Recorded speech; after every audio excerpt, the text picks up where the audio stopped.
Paulo Pimenta, que alegria ter você de volta. Pediu férias aqui para cuidar da campanha do partido. Quase deu, hein, homem? Quase deu. Bom dia, Mal. Bom dia, bom dia. Bom Quase dia. deu para o Edgar Preto, homem. Quase deu. Impressionante. Foi uma campanha muito bonita, a campanha do Edgar. Faltou 2.440 votos. Impressionante. Para que a gente pudesse ter ido para o segundo turno, né? Aí os fatores são vários, né, Mauro? PSB tinha candidato próprio, o governador fez 17 mil votos. 17 mil, faltou 2.400. O PDT tinha candidato próprio. O PSTU tinha candidato próprio. O Avante estava na chapa do PDT. E as pesquisas, Mauro, até a véspera da eleição, davam o Eduardo Leite com chance de ganhar no primeiro turno. Uhum. Então acabou, de certa maneira, tendo um voto útil contra o Onyx, que achava que o Eduardo Leite era a alternativa para evitar o bolsonarismo. Uhum. Nenhuma pesquisa mostrou o Edgar com mais de 18. Só as nossas, que insistiam que nós tínhamos chance real. Uhum. Mas foi uma campanha muito bonita. O Edgar Preto teve um desempenho maravilhoso. Nós elegemos uma grande bancada de deputados estaduais, deputados federais. 6 deputados federais, né, Paulo? Quanto era a bancada A antes? federação fez 7. Com a federação, estou somando das 7. O PCdoB não tinha nenhum. Uhum. Né? Então, elegemos 7 da federação. Se nós considerarmos mais o pessoal que estava coligado conosco, foram 8. Deputados estaduais, nós tínhamos 9. A federação fez 12, mais 2 do PSOL, foram 14 do nosso bloco. Né? Pois é, o PT Só foi para 11. Fez 11. Só o PT fez 11. E eu tive a felicidade, Mauro, de ser o deputado mais votado da esquerda, mais votado do PT, e com a maior votação da história de um deputado federal do PT do Rio Grande do Sul. Né?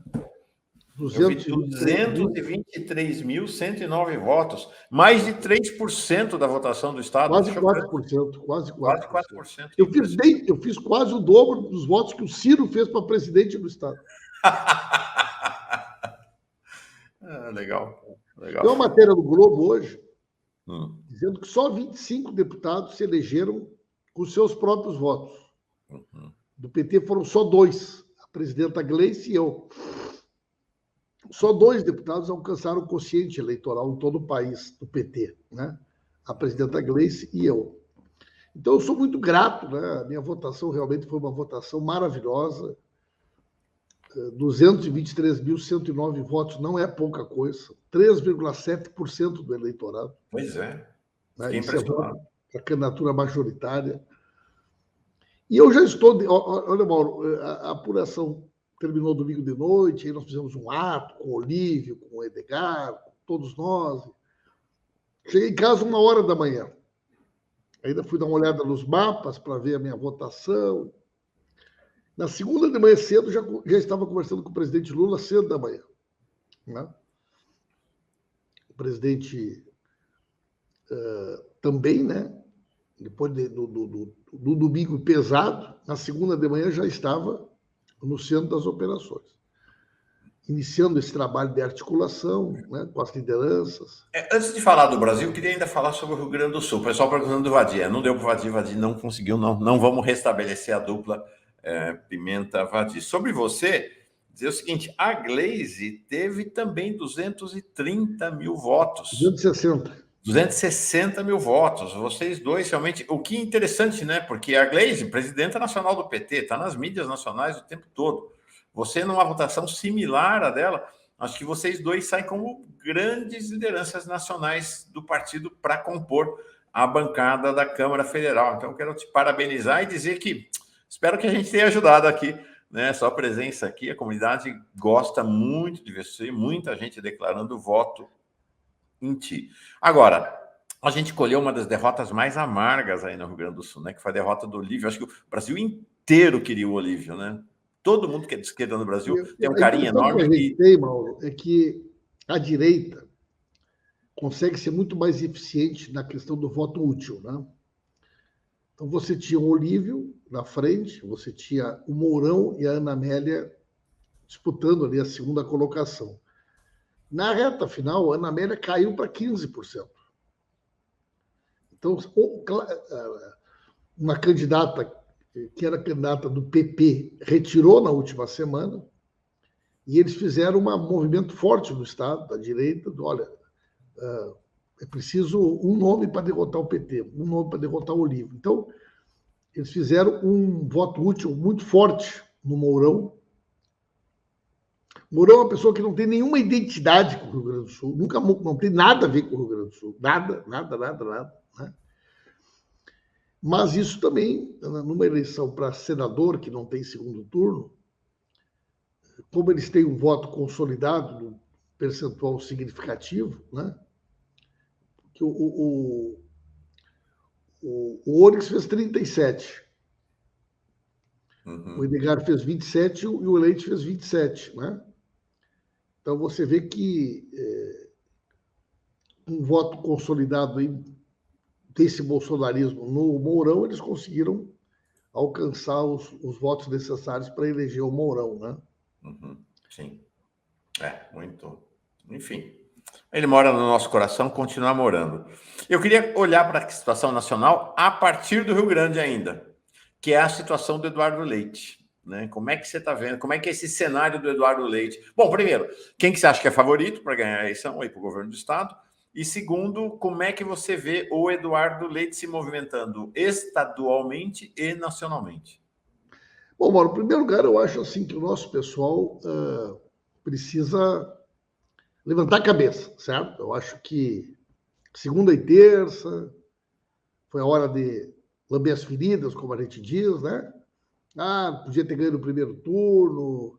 Mas esse discurso já passou, gente. Certo? O balanço do porquê nós não ganhamos no primeiro turno já passou.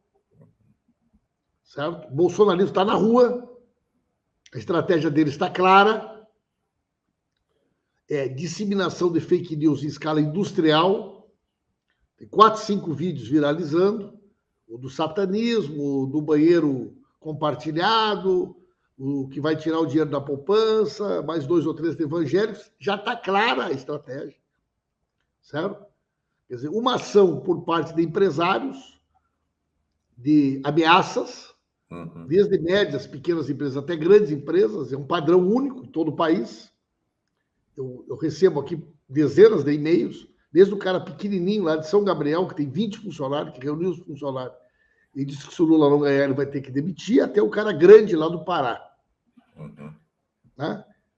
E atrair essas figuras nacionais, como o Zema, Tarcísio, né? O Rodrigo Garcia, para mostrar, né, apoio institucional. E esse é o discurso, essa é a linha. Aí, sobretudo, mobilizar as máquinas, né, Paulo? Essa é a linha, certo? Usar a estrutura do governo, anunciar medidas populares, antecipação do auxílio. Está claro, gente. Só que tudo isso que eu estou dizendo, eles já fizeram nas 48 horas pós-eleição. Segunda e terça. Então, nós precisamos botar o time na rua. Nós estamos atrasados em relação a eles. Vou botar o time na rua. Botar o time na rua é o quê, gente? Primeiro, né? Quer dizer, é mostrar para as pessoas que o Lula não ter ganho a eleição no primeiro turno foi um detalhe. Agora, é uma questão matemática. Se nós considerarmos mais ou menos um padrão de voto de brancos e nulos que tem que ser mantido nas eleições, um pouquinho para cá, um pouquinho para lá, nós temos aí 9 milhões de votos no mercado. É isso que estão em disputa. Vai ser muito baixo o percentual de pessoas que vai mudar o voto. Votou no Lula, vai mudar. Votou no Bolsonaro, vai mudar. Bueno, se o Lula fez 6 milhões de votos a mais, e nós temos 9 milhões de eleitores em disputa, é muito simples de fazer o cálculo. A Simone Tebet fez parte desses votos, o Ciro fez uma outra parte, a Soraya e os pequenininhos outras. Bom, são 9 milhões de eleitores. Se eles se dividirem, mal, 4,5 para cada um, o Lula continua com 6 milhões de votos na frente. Se o Bolsonaro fizesse 6 milhões e o Lula 3 desses 9, o Lula continuaria 3 milhões de votos na frente. Então, vejam bem, nós precisamos fazer 2 milhões de votos dos 9 milhões para ganhar a eleição. Para ser mais preciso, 1.850.000. Nós temos o apoio maciço, né, do PDT no país. A base do PDT já veio toda. A grande parte do MDB já veio conosco. O PSD do Kassab veio conosco. Ah, o fulano de tal, tem um outro nome que pode não vir. E o PSDB, as principais lideranças do PSDB já estão se movimentando. O Rodrigo Garcia, gente, até poucos meses atrás era do DEM. Uhum. O Rodrigo Garcia se filiou no PSDB por o Dória poder renunciar. Ele nunca foi um quadro do PSDB. Ele não tem nada a ver com o PSDB. O Rodrigo Garcia é um cara que veio do DEM, do PFL. Eu conheci ele na Câmara como um cara do DEM. Então não é nenhuma surpresa que ele vai apoiar o Bolsonaro. Agora, nós estamos fazendo movimentos nacionais. O Rio Grande do Sul é parte desse movimento. Certo? Quer dizer, as lideranças do PSDB que estão conversando com o presidente Lula, com a Gleice, o Tasso Gereissati, os outros líderes do PSDB, o Bruno Araújo, que é o presidente nacional. Nós também temos conversas acontecendo. E nós temos aí, essa semana, para que essas alianças sejam construídas e esse diálogo possa acontecer. O Lula já avisou, né? Sexta-feira acaba e ele vai começar a viajar, vai para a rua, né? Então, nós temos um prazo até sexta-feira. E é esse prazo que nós estamos trabalhando, né?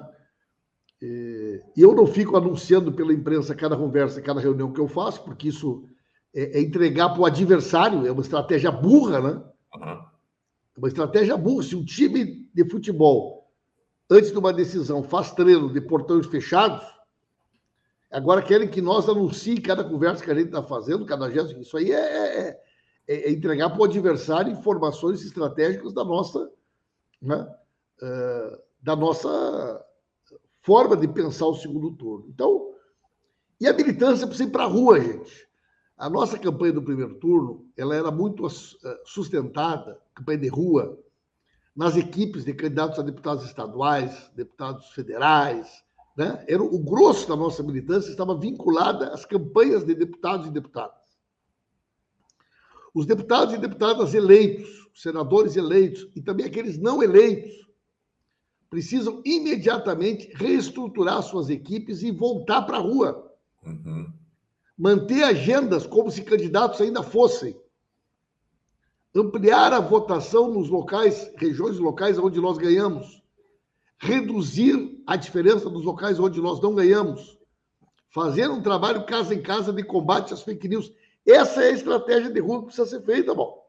Descanso só em 1º de novembro. Perfeitamente, né?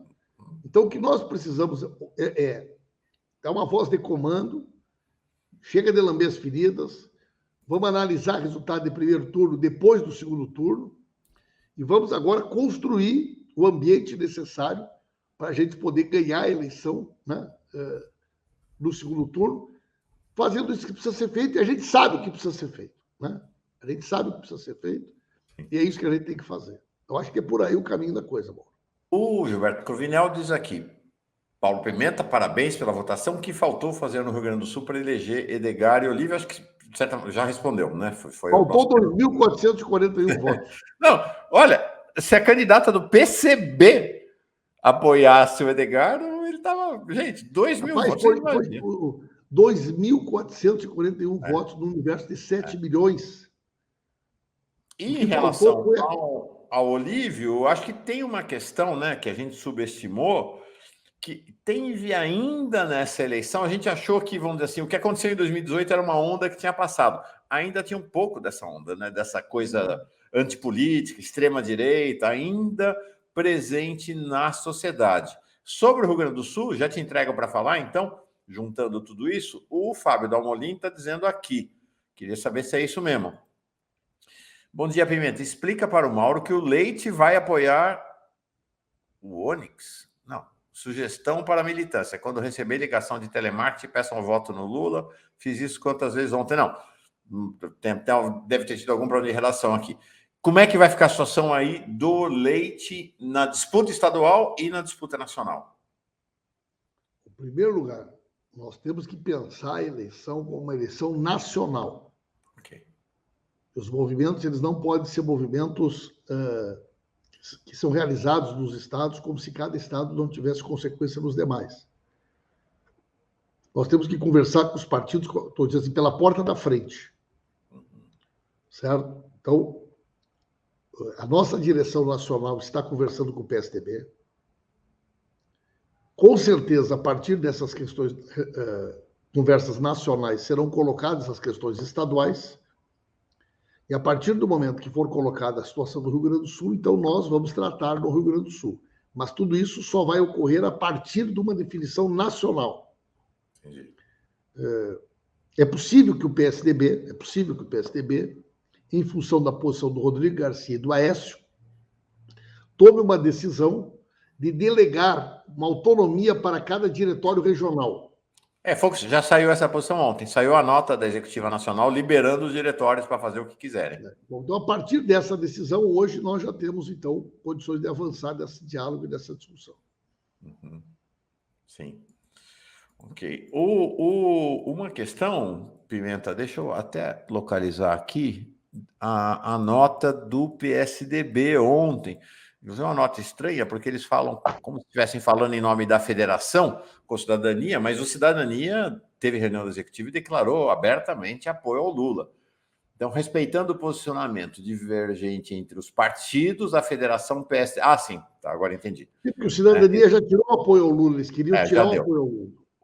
A federação libera o segundo turno. E a Executiva Nacional do PSDB, na tarde desta terça-feira, decidiu liberar os diretórios estaduais e filiados no segundo turno em eleições presidenciais. Mas, claramente, o chamado PSDB histórico, então, 4 ex-presidentes do PSDB, né?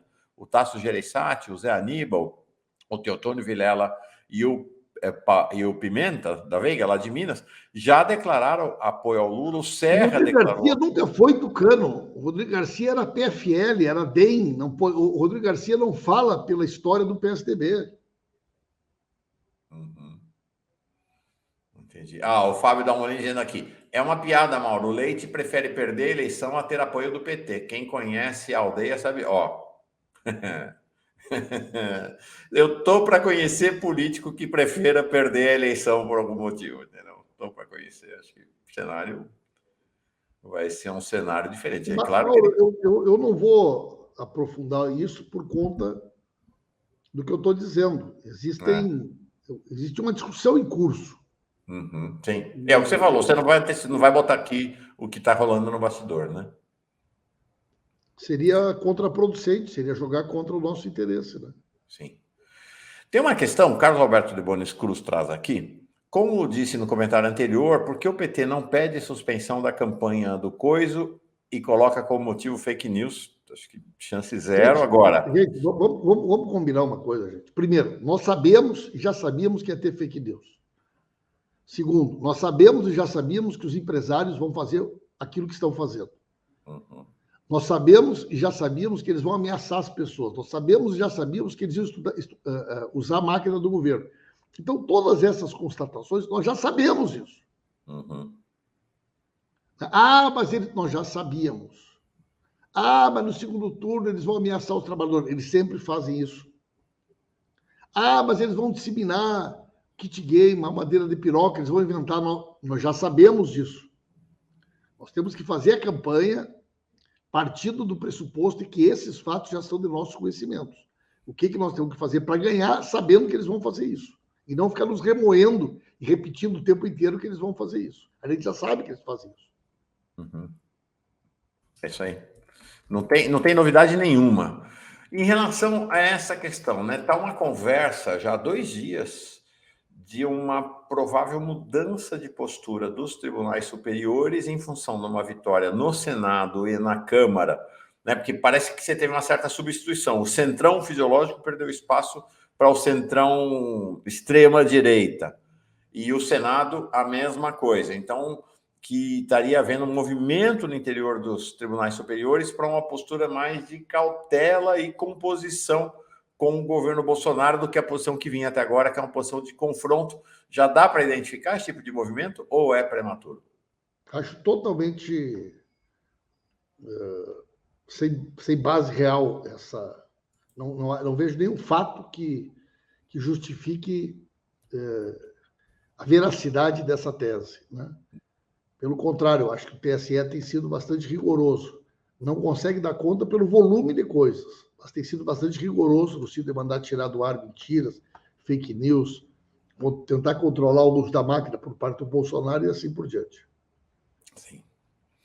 Aqui, ó. O presidente do PSDB Rio Grande do Sul declarou apoio ao Jair Bolsonaro. Não sei quem é o presidente. Quem é o presidente? É o deputado federal Lucas Redecker, presidente licenciado, mas ele falou em nome pessoal e o PSDB do Rio Grande do Sul já disse que é uma posição pessoal dele, não é a posição do partido. Perfeito. Não reflete a posição do governador nem do vice. Olha o que diz aqui o Alex Miranda. Paulo, já passei fome, hoje sou professor graças ao ProUni. Por favor, quando puder, dê um abraço no presidente Lula por mim, este humilde eleitor de Serrana, região de Ribeirão Preto. Falar em Ribeirão Preto, interior de São Paulo, há uma avaliação de que a situação do Haddad está bem difícil, né? É uma situação eleitoral complicada. Ele esperava-se que ele estivesse à frente na virada do primeiro turno, ficou 7 pontos atrás, e né, ficou público, já se sabia nos bastidores da política, mas agora virou público, de que o grande articulador da campanha do Tarcísio de Freitas em São Paulo não é o Bolsonaro, é o Kassab, que é tido como uma raposa política com uma capilaridade na articulação no interior de São Paulo grande. Como é que você vê o cenário em São Paulo para o segundo turno, Paulo? Olha, Mauro, eu acho que nós temos que usar o Alckmin como uma estratégia forte. Ganhamos na capital, não tivemos o mesmo resultado do interior. Se o Kassab é uma pessoa que tem experiência em relação à capilaridade do interior, o Alckmin tem muito mais, né? E acho que o Alckmin ele traz esse setor PSDB mais raiz, né?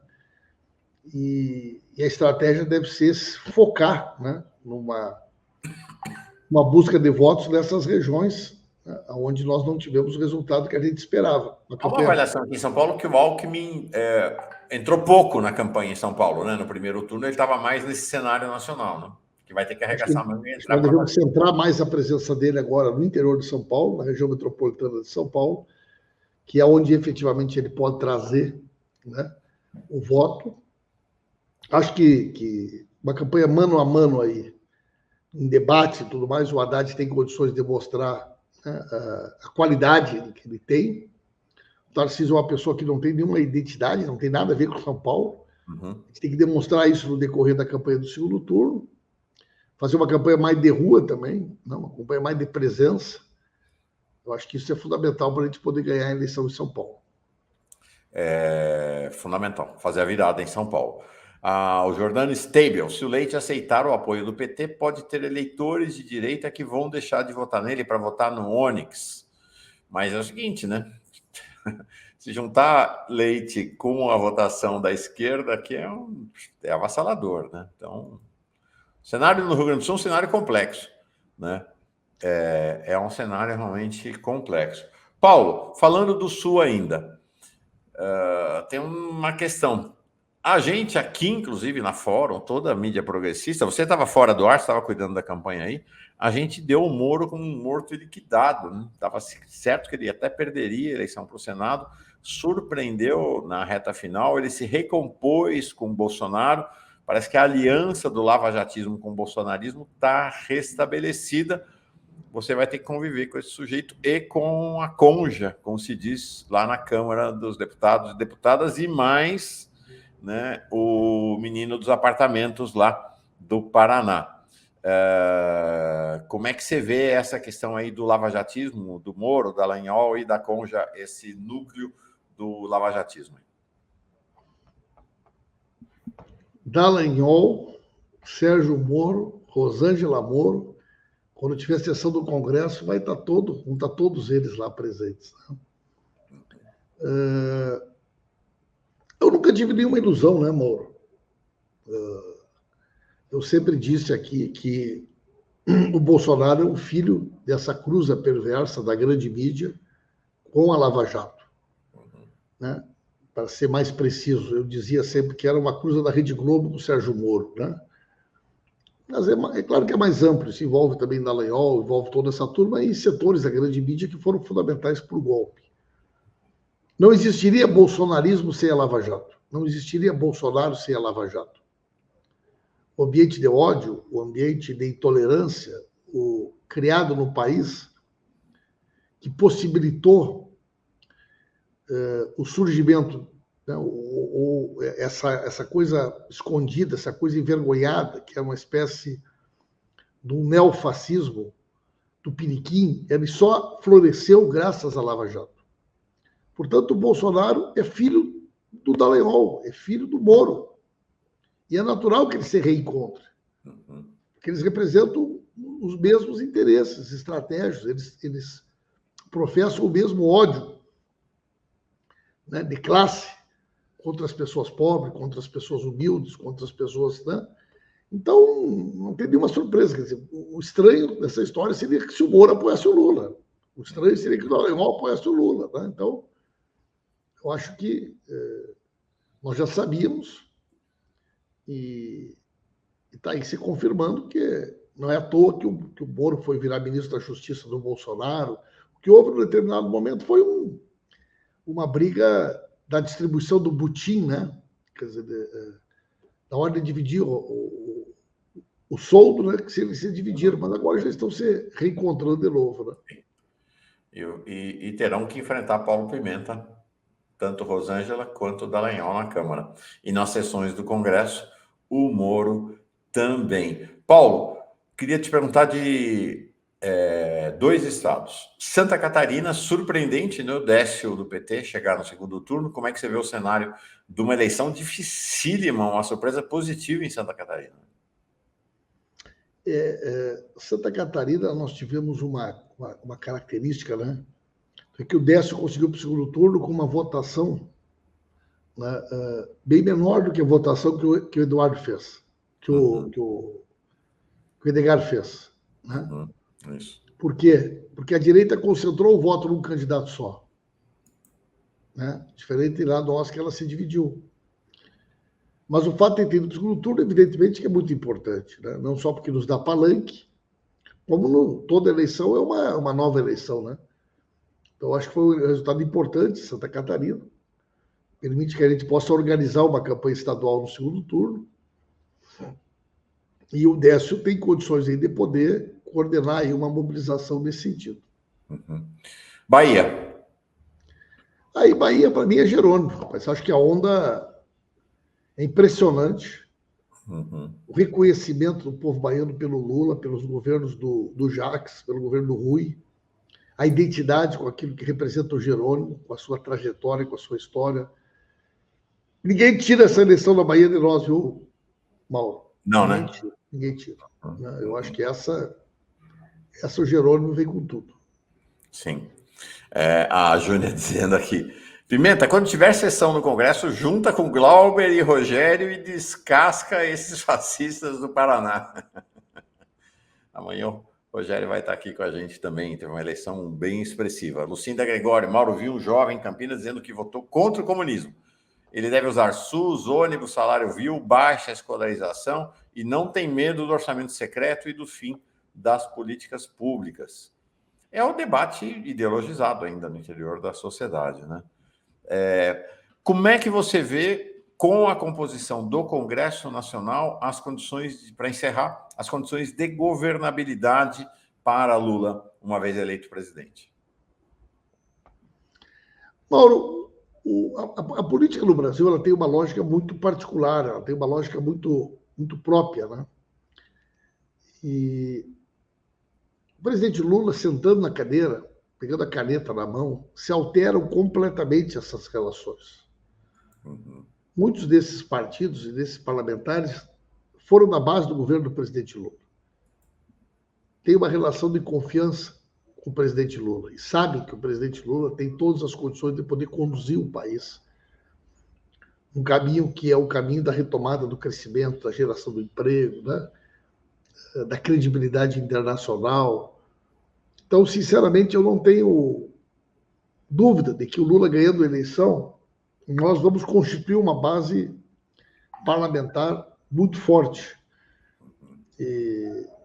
E por que esses caras estão com o Bolsonaro ainda? Primeiro, porque tem orçamento secreto, tem expectativas, tem cargos do governo.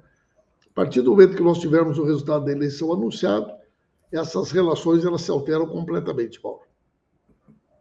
Perfeito. Paulo Pimenta. Figura-chave, né? Estava mergulhado no Rio Grande do Sul, claro que vai ter um papel lá ainda no segundo turno no Rio Grande do Sul, mas sua presença na campanha nacional fez muita falta, vai ser fundamental.